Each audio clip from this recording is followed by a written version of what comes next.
بسم الله الرحمن الرحيم الحمد لله رب العالمين والصلاة والسلام على سيد الأنبياء والمرسلين محمد وعلى آله وصحبه أجمعين اما بعد۔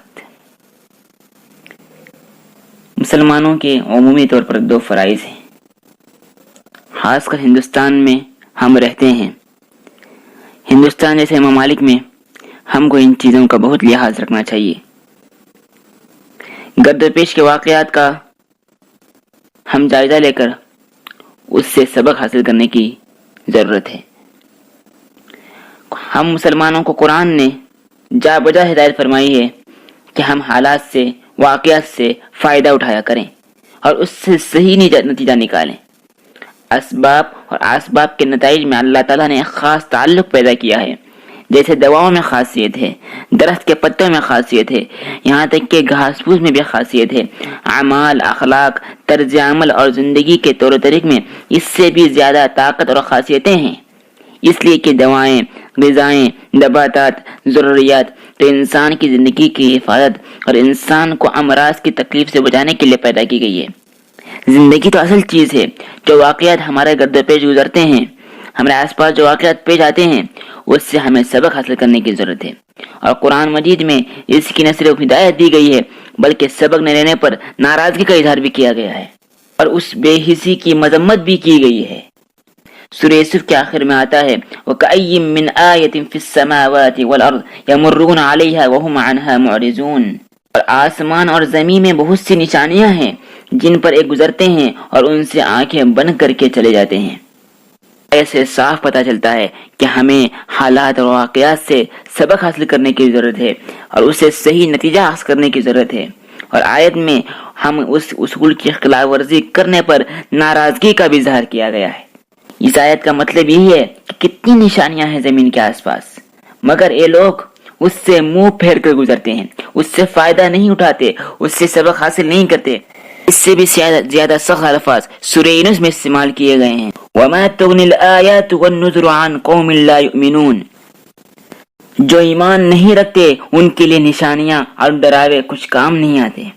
ایک جگہ فرمایا گیا سَنُرِيهِمْ آيَاتِنَا فِي الْآفَاقِ وَفِي أَنفُسِهِمْ حَتَّى يَتَبَيَّنَ لَهُمْ أَنَّهُ الْحَقُّ أَوَلَمْ يَكْفِ بِرَبِّكَ أَنَّهُ عَلَى كُلِّ شَيْءٍ شَهِيدٌ، ہم عنقریب ان کو اطراف عالم میں اور خود ان کی ذات میں بھی نشانیاں دکھلائیں گے، یہاں تک کہ ان پر ظاہر ہو جائے گا کہ وہ حق ہے۔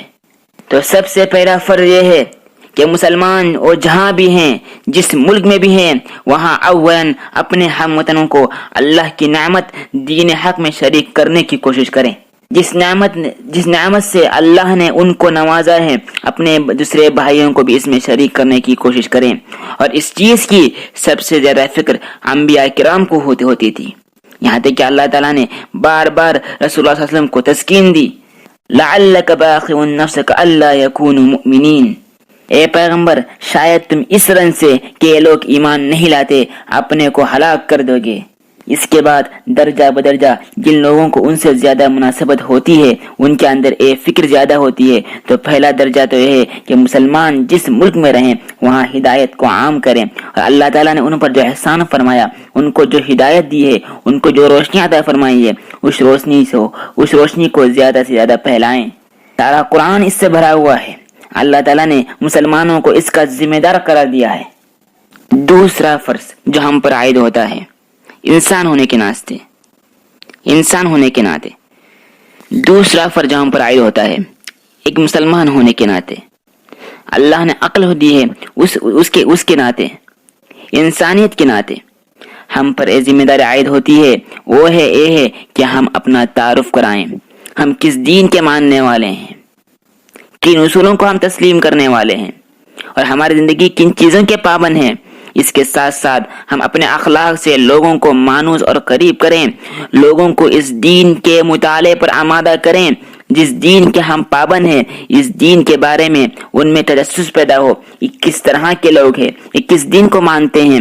ہم دیکھتے ہیں کہ کسی کو تکلیف نہیں پہنچاتے، ہر ایک کے خیر خواہ ہیں، دولت ہی کو سب کچھ نہیں سمجھتے۔ ہمارے بارے میں ہمارے برادر وطن یہ سوچنا چاہیے۔